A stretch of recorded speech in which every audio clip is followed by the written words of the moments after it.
बिस्मिल्लाहिर्रहमानिर्रहीम। अस्सलाम वालेकुम। मैं मुज़म्मिल अवान इस खबर के साथ हाजिर हूँ कि पाकिस्तान मुस्लिम लीग नून के सदर मियाँ मोहम्मद शहबाज शरीफ साहब दूसरी बार पाकिस्तान के वज़ीर आज़म मुंतखब हो चुके हैं। उनको मुबारकबाद पेश करता हूँ। दूसरी बार वो इस्लामी जमहूरिया पाकिस्तान के वज़ीर आज़म मुंतखब हुए। बहुत सी उम्मीदें हैं, बहुत सी तवक्कुआत वाबस्ता हैं एक आम आदमी को, एक आम शहरी को, और ख़ास करके एक ऐसे वक्त में जब पाकिस्तान शदीद मुआशी जो है वो अबतर सूरत हाल से गुजर रहा है और पाकिस्तान के अंदर जो पॉलिटिकल अनसर्टेनिटी है वो अरूज पर है। तो शहबाज शरीफ साहब जी दूसरी बार पाकिस्तान के वज़ीर आज़म बन चुके हैं और नवाज शरीफ साहब को ये एज़ाज़ है कि वो 3 बार इस मुल्क के इलेक्टेड प्राइम मिनिस्टर रहे और सबसे ज़्यादा जो है वो कंसेक्टिवली आप समझ लें कि दूसरी बार अब शहबाज शरीफ साहब जो हैं वो वज़ीर आज़म बने हैं। और सबसे बड़ा एजाज़ नवाज शरीफ साहब को जाता है कि वो 3 बार इस मुल्क के वज़ीर आज़म रहे और अब दूसरी बार शहबाज शरीफ साहब वज़ीर आज़म पाकिस्तान मुंतखब हो चुके हैं। शहबाज शरीफ साहब को 201 वोट मिले और पाकिस्तान सुन्नी इत्तेहाद कौंसिल के उमर अयूब खान साहब को 92 वोट मिले। शहबाज शरीफ साहब जो हैं उनको 201 वोट मिले, बहुत अच्छा फिगर है। वो वज़ीर आज़म पाकिस्तान बन चुके हैं। उन्होंने कौमी असम्बली के अंदर एक स्पीच की है और वो स्पीच के ऊपर मैं ज़्यादा रोशनी इसलिए नहीं डालूंगा क्योंकि मेन बातें जो मैंने आज आपसे करनी है वो असल में शहबाज शरीफ साहब की पर्सनैलिटी, उनकी जो है वो शख्सियत से मुतल्लिक है कि जैसे वो वज़ीर आज़म बने हैं बहुत से लोगों को उनसे उम्मीदें तवक्कुआत वाबस्ते हैं। वो 3 बार वज़ीर आला पंजाब भी रहे और 3 बार वज़ीर आला पंजाब के तौर पर जो उन्होंने बतौर एडमिनिस्ट्रेटर काम किया, बहुत अच्छा काम किया। उनकी वजह से 2013 में मुस्लिम लीग नून को वफाक में हुकूमत मिली। और शहबाज शरीफ साहब बहुत हार्ड वर्कर हैं, बहुत ऑनेस्ट आदमी हैं, बहुत ज़्यादा मेहनती आदमी हैं। वो बहुत लॉयल बंदे हैं, अपने काम के साथ बहुत लॉयल हैं। तो एक शख्सियत का निखार भी होता है और नवाज शरीफ साहब जो हैं उनको डेफिनेटली वज़ीर आज़म नामज़द किया जाना था, लेकिन वो नवाज शरीफ साहब का फ़ैसला है कि शहबाज शरीफ साहब वफाक में कंटिन्यू करेंगे। इन ऐसे हालात में जब नून लीग को 2/3 मेजॉरिटी नहीं मिली, तो नवाज शरीफ साहब ने ये सोचा और उन्होंने ये फ़ैसला किया कि क्यों ना इन हालात में शहबाज शरीफ साहब कंटिन्यू करें और शहबाज शरीफ साहब वफाक में हुकूमत करें और मरीम नवाज साहिबा जो है वो पंजाब में बतौर सीएम जो है वो गवर्नमेंट करें। तो एक बड़ा अच्छा फ़ैसला है नवाज शरीफ साहब का भी, लेकिन किंग मेकर नवाज शरीफ होंगे और शहबाज शरीफ साहब जो भी फैसला करेंगे, जो भी उनका फैसला होगा वो नवाज शरीफ की बामी रजामंदी से मशरूत होगा। वो ख़ुद कोई फ़ैसला नहीं कर सकते, तनहा हैसियत में कोई डिसीजन नहीं ले सकते। उन्होंने जब वो इमरान खान के ख़िलाफ़ तहरीक-ए-इत्तेमाद आई थी और वो तहरीक-ए-इत्तेमाद की जो है वो सूरत में वो वज़ीर आज़म बने शहबाज शरीफ साहब, 174 वोट उनको मिले थे। तो उस वक्त भी उन्होंने तमाम फ़ैसले नवाज शरीफ साहब की बामी मुशावरत से किए थे और बहुत अच्छा उनका ट्रस्ट भी है। वो नवाज शरीफ साहब को वालिद की तरह समझते हैं, नवाज शरीफ उनको अपने छोटे भाई की तरह प्यार भी करते हैं और नवाज शरीफ साहब का उनके ऊपर एक जो ट्रस्ट है, जिस तरह नवाज शरीफ साहब ने उनको वज़ारत उज़्मा के लिए उम्मीदवार नामज़द किया और उसके बाद उनको 201 वोट मिले और वो दूसरी बार पाकिस्तान के वज़ीर आज़म बने हैं। तो शहबाज शरीफ साहब को सबसे बड़ा एज ये है कि वो जो भी डिसीजन लेंगे वो नवाज शरीफ साहब की रजामंदी से मशरूत होगा। वो जो भी फ़ैसला करेंगे वो नवाज शरीफ साहब की बामी रजामंदी से होगा। वो पाकिस्तान के मौशी हालात के वाले से हो, पाकिस्तान के सियासी मामलात के वाले से हो, जो भी डिसीजन होगा वो नवाज शरीफ साहब की इजाज़त से मशरूत होगा। अब पाकिस्तान के अंदर जो सबसे बड़ा प्रॉब्लम है वो है इकॉनमी का। पाकिस्तान के मौशी हालात अबतर है, महंगाई है, बेरोज़गारी है, लाकानूनियत है, लोग ख़ुदकुशियाँ करते हैं।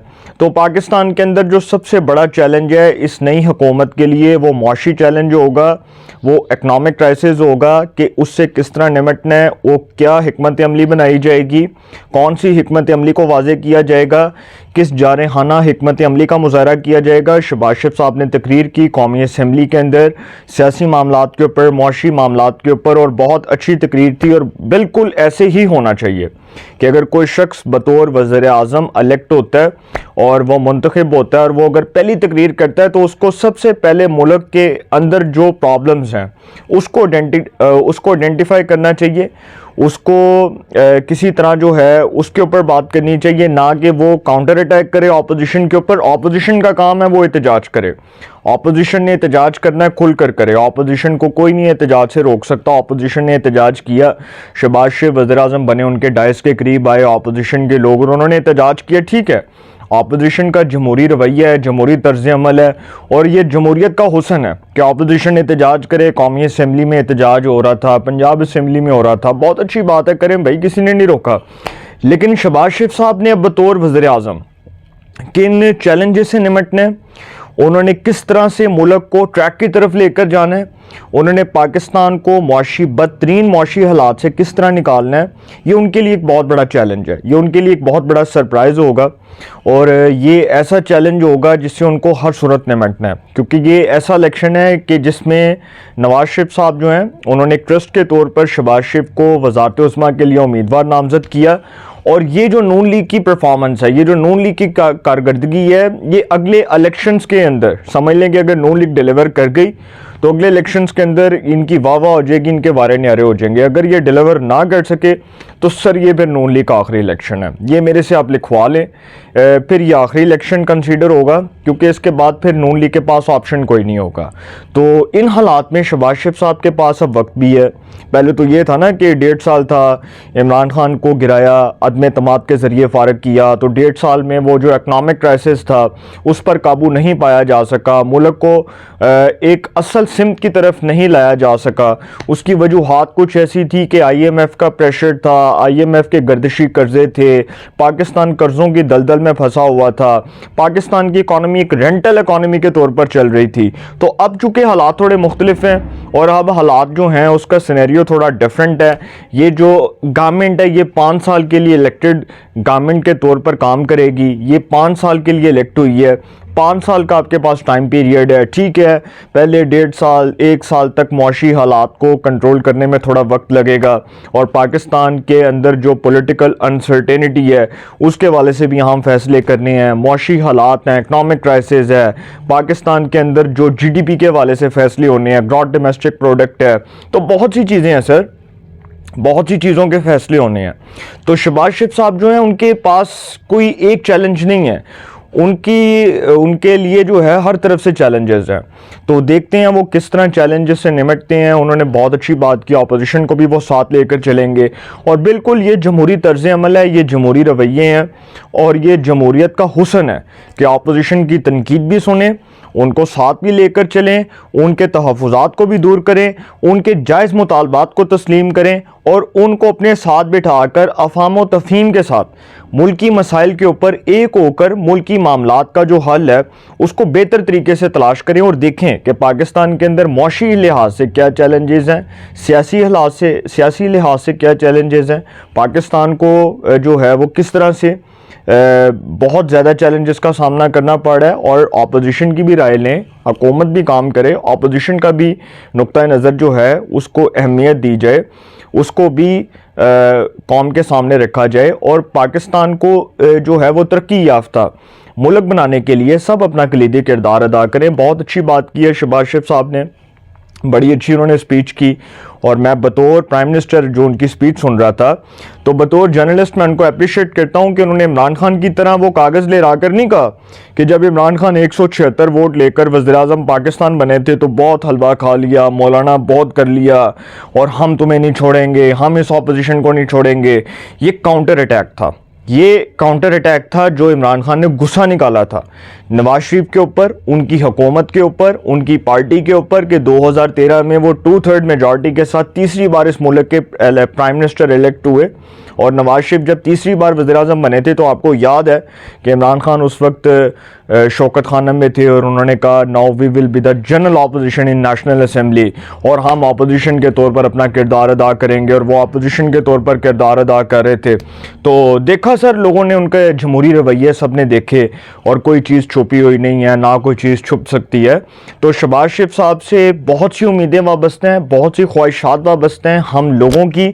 और हम जर्नलिस्ट, मैं फिर एक बात कर दूँ कि देखें, मेरा किसी पार्टी से कोई ताल्लुक़ नहीं है, कोई पार्टी, कोई पॉलिटिकल पार्टी से मेरी कोई एफिलिएशन नहीं है। हम बतौर जर्नलिस्ट जहाँ पर हुकूमत गलत काम करेगी हम उसको क्रिटिसाइज़ करेंगे, ख्वाह वो मीडिया से मुतल्लिक हों, ख्वाह वो पाकिस्तान में ब्यूरोक्रेसी से मुतल्लिक हों, ख्वाह वो पाकिस्तान के इंटरनल हालात से मुतल्लिक हों।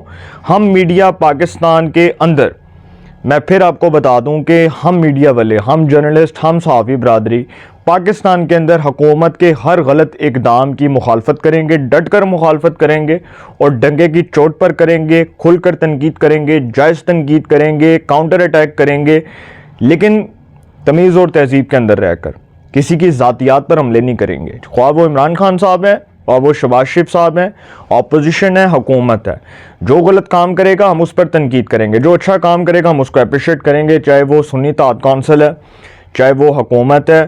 तो हुकूमती इत्तेहाद के ऊपर जो मुश्तमिल जमातें हैं, अब इनका एक इम्तहान है, ये इस इम्तहान से कैसे गुजरती हैं ये वक्त बताएगा, ये इनकी परफॉर्मेंस बताएगी, ये इनकी कारकर्दगी से इस चीज़ का जायज़ा लगाया जा सकता है कि ये आगे किस तरह इस मुल्क को किस दुरुस्त सिमत की तरफ लेकर जाते हैं। लेकिन सर हमें तो बहुत सी ख्वाहिशात और बहुत सी उम्मीदें वाबस्ता हैं और हम देखते हैं कि ये किस तरह से डिलीवर करते हैं, ये किस तरह परफॉर्म करते हैं, ये मुल्क को किस सिमत की तरफ लेकर जाते हैं, क्या मुल्क को दुरुस्त सिमत की तरफ लेकर जा सकते हैं, ये अभी से टेस्ट नहीं किया जा सकता। ये जब वर्किंग स्टार्ट होगी, फेडरल कैबिनेट बनेगी, वफाकी काबीना बनेगी, वज़रा को कलमदान मिलेंगे, वज़रा के परफॉर्मेंस जो है उसको जस्टिफाई किया जाएगा। वफाकी काबीना के अंदर शहबाज शरीफ साहब के बारे में एक बात बहुत अच्छी है कि वो वक्त के पाबंद है।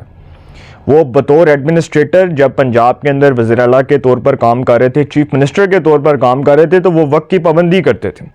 जब वो वज़ीर आज़म बने तो उस वक्त भी उन्होंने वक्त की पाबंदी की और अब भी वो यही बात कर रहे हैं कि वो मुल्क के लिए बहुत ज़्यादा जो है ना वो मुखलिस हैं। वो अपने लिए मुखलिस नहीं है, वो मुल्क के लिए मुखलिस हैं, उनको मुल्क का दर्द है। तो ये उनके काम से तो पता चल जाएगा। लेकिन नवाज शरीफ साहब किंग मेकर होंगे सर, फैसला नवाज शरीफ का होगा। शहबाज शरीफ ने कोई भी डिसीजन लेना है, मरियम ने कोई डिसीजन लेना है, ग्रिप नवाज शरीफ के हाथ में है और नवाज शरीफ की ग्रिप बहुत मजबूत है। और पाकिस्तान की सिक्योरिटी इस्टेब्लिशमेंट, जिसके बारे में कुछ लोगों का ये कहना था कि वो नवाज शरीफ उनकी बेस्ट चॉइस नहीं है, तो सर वो एक बार ज़रूर इस बात को सोचें और सोचने पर मजबूर हों कि नवाज शरीफ साहब अभी भी किंग मेकर हैं। फैसला नवाज शरीफ का है, नवाज शरीफ के फैसले मशरूत होंगे, जो भी काम होगा वो नवाज शरीफ की रजामंदी से होगा। शहबाज शरीफ खुद कुछ नहीं कर सकते, जो उन्होंने डिसीजन लेना है वो नवाज शरीफ की इजाज़त से मशरूत होगा।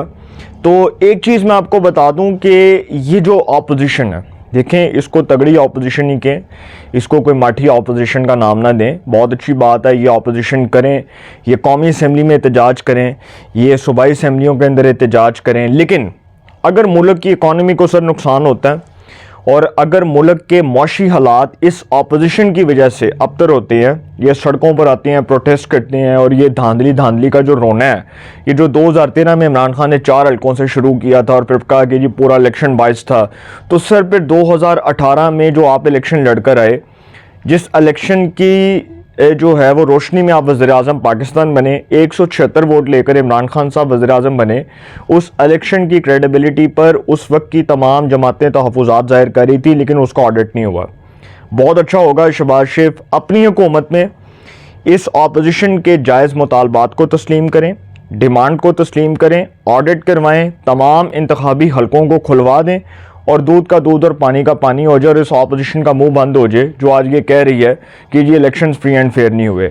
और बहुत अच्छा होगा कि ये गवर्नमेंट KPK के अंदर इंतखाबी हलकों का ऑडिट करवाए और जो KPK के अंदर इलेक्शन हुआ है वो तहरीक इंसाफ की, तहरीक सुन्नी इत्तेहाद कौंसिल की नज़र में वो जायज़ है और बाकी जमातों की नज़र में जो है वो नाजायज़ है। बिल्कुल ठीक बात है कि अगर वो वहाँ पर फ्री एंड फेयर हुआ है तो फिर बाकी सूबों के अंदर भी फ्री एंड फेयर तस्लीम किया जाए, फिर वफाक का इलेक्शन भी फ्री एंड फेयर तस्लीम किया जाए।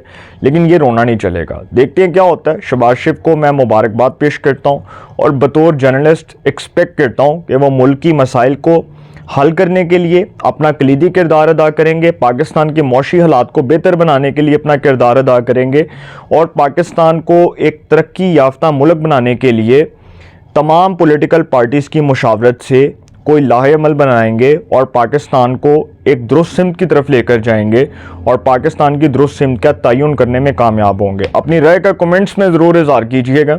इंशाल्लाह एक नए सेगमेंट के साथ फिर मुलाकात होगी। अपना बहुत ख्याल रखिएगा। अल्लाह निगहबान।